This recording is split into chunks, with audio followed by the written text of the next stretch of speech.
Capturing motion in a photograph can be a little bit tricky sometimes. Sometimes it can be difficult to work out how to show speed, movement, how to compose when you're talking about moving subjects like that.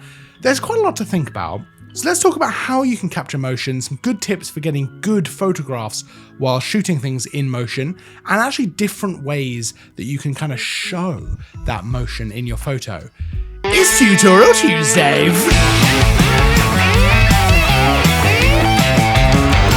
Welcome back to Tutorial Tuesday, where each and every Tuesday we bring you a brand new photography tutorial. This week we're talking about how to capture things in motion, how to show motion in your photographs, whether that be showing kind of crazy speed, how to compose your photo with motion in mind. There's a lot to go into. The first thing, and probably the most important thing when you're talking about capturing motion, is to think about shutter speed. You kind of have two options when it comes to shutter speed and how you want to use it with motion. You can either freeze motion completely, which by itself can be quite dramatic and quite interesting, or you can use a slow shutter speed to emphasize the movement through the frame and actually the speed that something is going at. Let's look at this photo, for example. This is freezing the motion of the water. Now, this water is smashing against the rocks, it's splashing up in the air, but by using a very fast shutter speed, I'm able to freeze that motion as it's happening, just really capture an exact moment in time. You can tell everything's moving very quickly, but by capturing like this, you kind of freeze the drama as well. That can go for fast moving subjects like my dog here chasing a ball.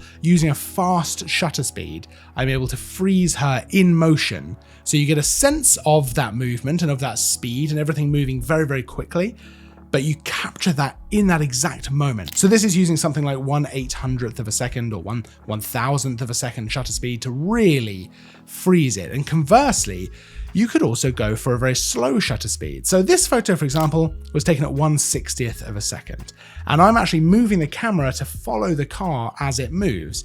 And that way the car is in focus, but the background has that kind of motion blur of me moving the camera and using a slow shutter speed. That really emphasizes the movement of the car. It really emphasizes the speed that the car is going at, or indeed the motorbike as well. This is a great way to show things moving quickly through the scene. It can take a little bit of trial and error to get this right, because you really have to try and match the speed of the subject as you move the camera to make sure they're nice and sharp, but the background is all blurred from the motion. But it can really help to capture motion in a photo. But you don't have to be moving the camera. You could pop the camera on a tripod and actually just set it to a very slow shutter speed, maybe something like 1 second or even 10 seconds, and capture whatever's moving in the scene. This is a great way to capture water and actually smooth that out, kind of capture the motion, but in a very different way, taking the photo over a length of time to smooth out all of the motion that's happening. Clouds in the sky, if they're going past at a decent speed,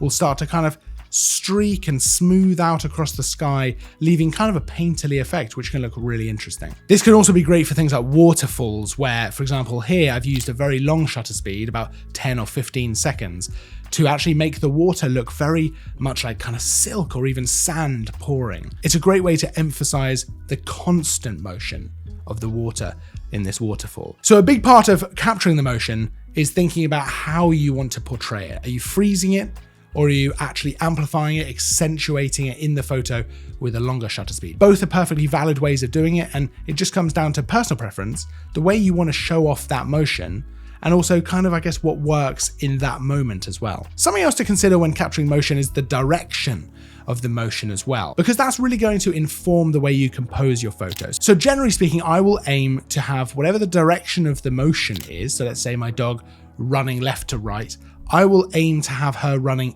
into the photo. So there'll be more space to the side of her that she is running towards, because that way it feels like there's kind of more space for her to run into. There's more room for her to maneuver. It doesn't feel like she's kind of right up against the edge of the photo about to exit the frame, which isn't necessarily a bad photo, but it just feels like it wasn't as intentional as leaving the space in front of her. Composition, of course, is always important when it comes to photography, but with motion, you need to kind of anticipate where the motion is going, what's going to be happening with that motion, so that you can compose not just for what's happening in the moment, but you can actually move with that motion and adapt your composition on the fly. It generally ends up telling a better story if the motion is moving into the photo with more space around it, rather than kind of up against that frame, leaving the photo.